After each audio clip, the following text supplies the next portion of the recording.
Unsmart lies, ISL সংক্রান্ত কিছু unsmart lies আমরা শুনতে পাচ্ছি এই মুহূর্তে। সেটা নিয়ে একটু আলোচনা করব। আমার আজকের এর আগের অডিওতে আমি ওই সিঙ্গল শর্মা বলে একটা সিনেমার একটা ঘটনা উল্লেখ করেছিলাম, যে কীভাবে লখনৌকে স্মার্ট সিটি বা এরকম এরকম 100টা সিটিকে বহু আগে আইডেন্টিফাই করা হয়েছিল, এবং কিভাবে মানে কত টাকা ইনভেস্ট হয়ে গেছে, বেসিক্সে গন্ডগোল। তো ওইটা নিয়ে আর পুনরাবৃত্তি করব না। তো আমার আগের অডিও শুনে একজন বলেছেন যে, প্রশ্ন রাদার, যে এআইএফএফ কী করে টাকা দায়ভার নেবে, এআইএফএফ নিজেই চোর, মানে এটা তার ব্যক্তিগত একটা ধারণা। তো তার এই প্রশ্নের উত্তর দিয়ে আমি আর একটা বিষয় নিয়ে আলোচনা করব। এআইএফএফ চোর মানে আপনি কাকে বলছেন? প্রতিষ্ঠানটা চোর নাকি প্রতিষ্ঠানে যারা এই মুহূর্তে রয়েছে তারা চোর? আপনার আপনার কথায় প্রতিষ্ঠান তো চোর হতে পারে না।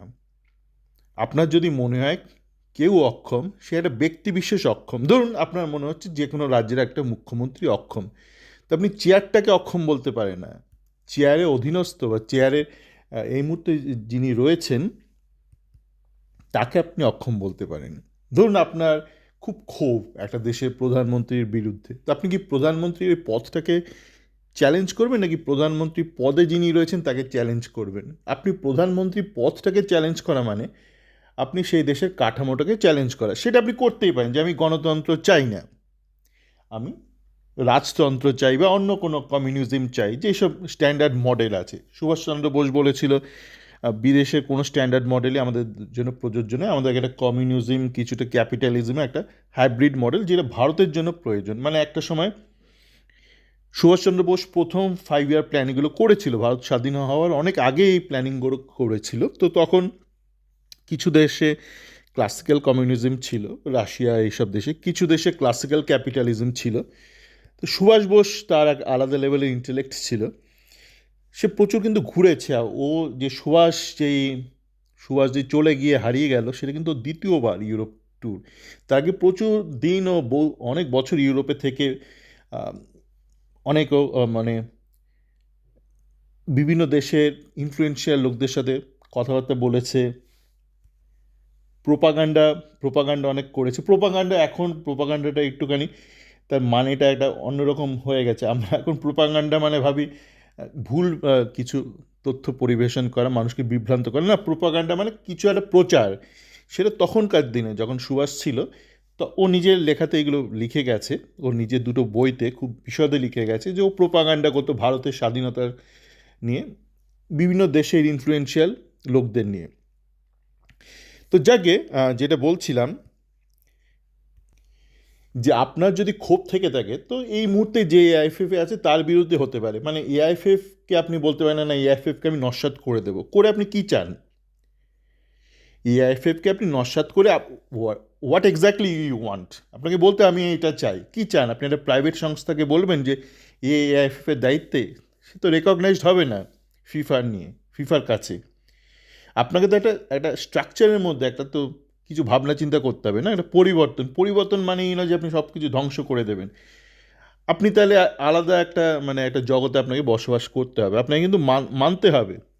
আর এটা ফুটবল খেলা, মানে এই নয় যে নিজের দেশে একটা খোখো খেলছি, শুধু গোটা ভারতের মধ্যে আপনি খেলছেন, আপনি রাজা, আপনি প্রজা, আপনি সব কিছু, আর বাইরে কেউ নেই।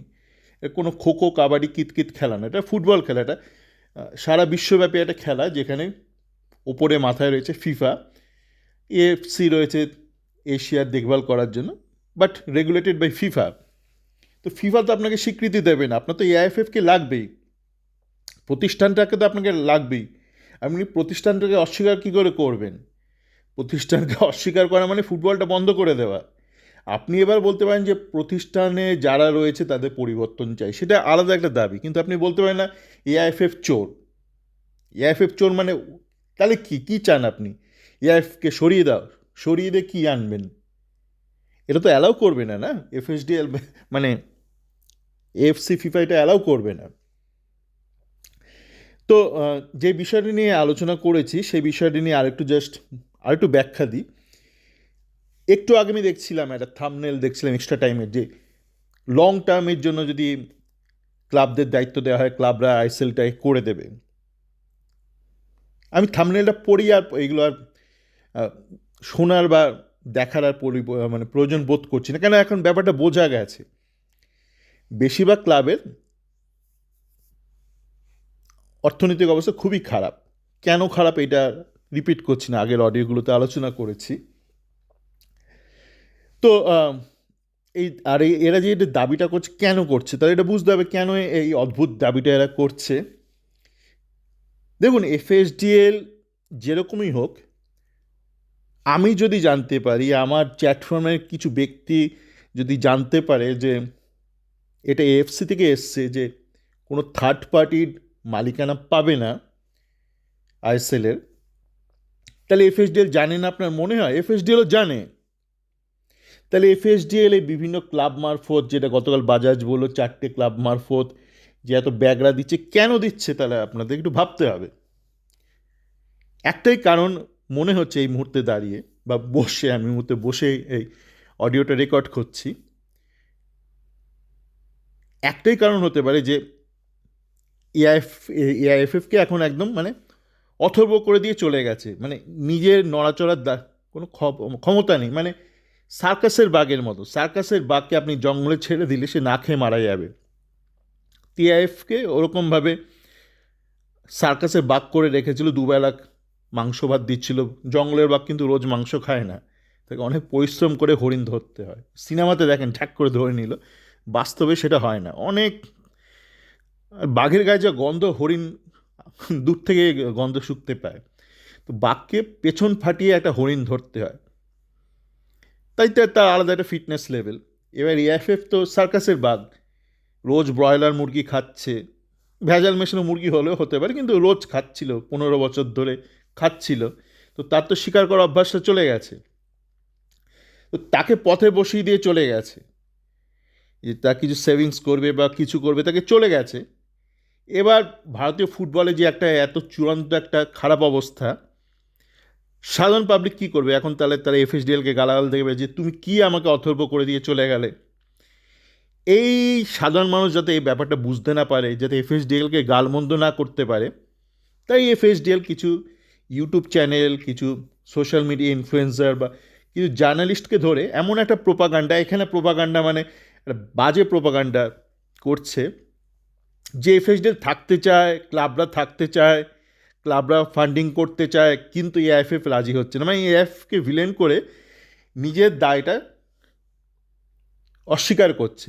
না তো আপনি বলবেন না এফএসডিএলকে, এফএসডিএল তুমি জানতে এইটা রয়েছে, তুমি তবুও অথর্ব করে দিয়ে চলে গেলে, তুমি অন্তত স্পন্সরশিপ করো না। তারা তো করবে না, তা তো টাটার মতন কোম্পানি না। টাটা শুরু থেকে তার বিজনেস মডেলটা অন্যরকম। সে কর্পোরেট সোশ্যাল রেসপন্সিবিলিটি, এখন যেটা আপনার খুব শোনেন, সিএসআর ঘাট ধরে করায় সরকার থেকে, সেটা টাটা শুরু থেকে করছে। মানে টাটার মানে একটা ইনক্লুসিভ বিজনেস মডেল, যে আমি খাবো, আমার আশপাশে যারা আছে তাদের রেখে টেখে খাবো, অনেকটা সোশ্যালিজম বা কমিউনিজমের মতো, ক্যাপিটালিজম নয়। মানে টাটা কিন্তু শুরু থেকে একটা সোশ্যালিজম মডেল ফলো করে, মানে ওরা ওদের কোম্পানি লেভেলে ফলো করে। ইনফ্যাক্ট প্রভিডেন্ট ফান্ড যেটা কনসেপ্ট আপনারা জানেন, সেটা প্রথম শুরু করেছিল টাটা, টাটা গোষ্ঠী, তারপর ভারত সরকার থেকে। আমি কেন জানি না, আমার কেরিয়ারে প্রথম চাকরি ছিল টাটাতে, তাই প্রচুর তখন ট্রেনিং ফ্রেনিং আমাকে দিয়েছিল। মানে আমাকে না, মানে আমার মধ্যে প্রচুর গ্র্যাজুয়েটদের দিয়েছিল। তো এই ওদের এই ভেতরের খবরটা আমার জানা কথা। তো আম, আমি যখন জামশেদপুর এফসির বিভিন্ন ব্যাপারে নিন্দে করতাম, তো অনেকে ভাবতো কী করে এত জামশেদপুরের খবরটা জানে, কারণ আমি আমার শুরুতেই জামশেদপুরে ছিলাম বেশ কয়েক বছর, যেহেতু আমার ব্যক্তিগত প্রফেশনাল কেরিয়ার ওখানে শুরু হয়েছিল। তো যাকে, তো টাটারা মানে ওদের একটা আলাদা বিজনেস মডেল, আমিও খাবো তুমিও খাবে গোছে। তো শুরু থেকে এটা ওদের বিজনেস মডেলের মধ্যে আছে। তার মধ্যে ভুল ত্রুটি কি করেনি? ওরা করেছে। ওদের গোপালপুর প্রজেক্ট ফ্লপ করেছে, সিঙ্গুরটা করেছে। আমি ডিটেলে যেতে চাই না কোথায় ওরা ভুল করেছিল, কিন্তু ঘটনা হলো এফএসডিএল যে গোষ্ঠীর অধীনস্থ কোম্পানি, তাদের ওই বিজনেস মডেল না। তবে আমি খাবো আর আমিই খাবো, আর আমার চেনাশোনা লোকরাই খাবে। টাটা হচ্ছে আমিও খাবো তুমিও খাবে, মানে আমিও খাওয়াবো, তুমিও খাবে, এরকম বলছে। তা যাকে তো এফএসডিএল কিন্তু ওইভাবে স্পন্সরশিপ করতে রাজি নয়, বোঝা গেছে করবে না, ওরা টাটা নয়। তাহলে কেটে পড়বে। এবার কেটে পড়লে যখন কেটে পড়ছে তখন এআইএফএফকে বিক্রি করে দিয়ে চলে যাচ্ছে, ভারতীয় ফুটবলকে বিক্রি করে দিয়ে চলে যাচ্ছে। তো আপনারা তো গালাগাল দেবেন, এফএসডিএলকে দেবেন, তো আপনারা দেবেন। তাই এফএসডিএল এমন একটা গল্প রচনা করছে যে, যেটা আমরা বলি ভিকটিম কার্ড প্লে করছে। দেখো আমি থাকতে চাই, যে কোনো যেন তেন প্রকরণে এখনও থাকতে চাই, এখনও থাকতে চাই, লালটু ফাল্টু এদের দিয়ে বলাচ্ছে, সার্কাসদের দিয়ে বলাচ্ছে আমি যে যেন তেন প্রকরণে থাকতে চাই, আমাকে থাকতে দিচ্ছে না। এরা কিন্তু ভালো করেই জানে এরা থাকতে পারবে না, এরা ভালো করেই জানে এরা থাকতে পারবে না। এদের ফান্ডেড আইএসএলের কিছু ক্লাব তারাও জানে এরা দায়িত্ব নিতে পারবে না, legally not possible. AFC FIFA guideline অনুযায়ী লিগালি নট পসিবল, কিন্তু তবু এরা বারংবার এই ভ্যানতারাটা করছে, এই ভণ্ডামিটা করছে, এমন একটা গল্প রচনা করার জন্য যে ভারতীয় ফুটবলের এই দৈন্যতা, এই আর্থিক দুর্দশার জন্য আমরা কোনোভাবে দায়ী নয়।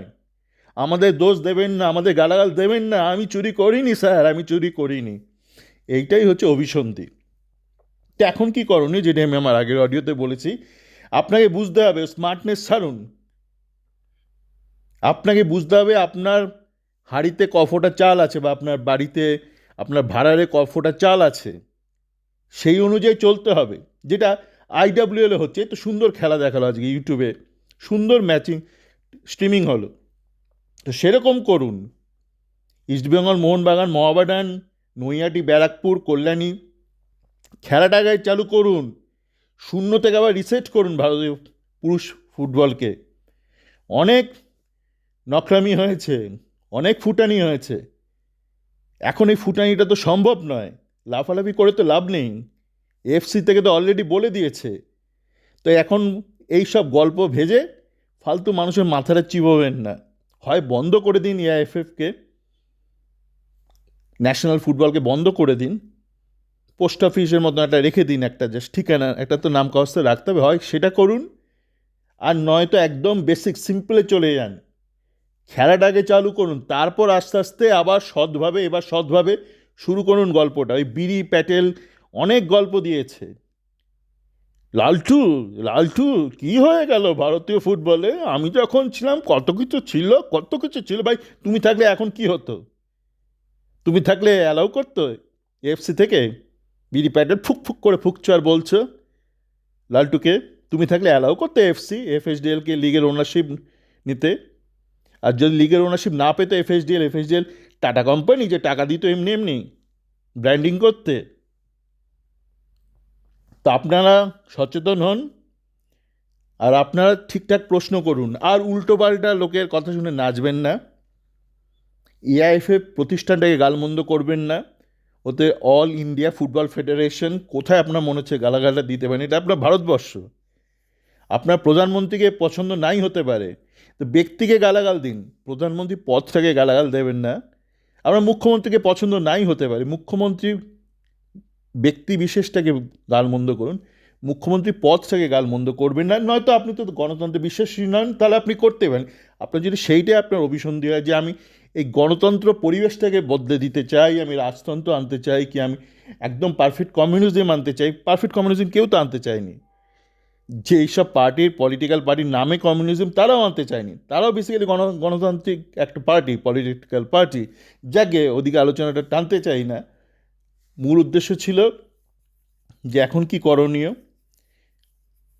কীভাবে এগোতে পারে, আর একটু ব্যাখ্যা করার উদ্দেশ্য ছিল যে কেন এই প্রোপাগ্যান্ডা বা নেগেটিভ প্রোপাগ্যান্ডা করছে এই মুহূর্তে এফএসডিএল, কিছু সংবাদ মাধ্যমের ব্যক্তি, কিছু মূর্খ সাধারণ শ্রোতার মাধ্যমে বা সাধারণ ফুটবল সমর্থকের মাধ্যমে, যে এই ভিকটিম কার্ড প্লেটা। সবাই ভালো থাকবেন, নিজের অন্তত ভালো করুন, ভালো থাকবেন।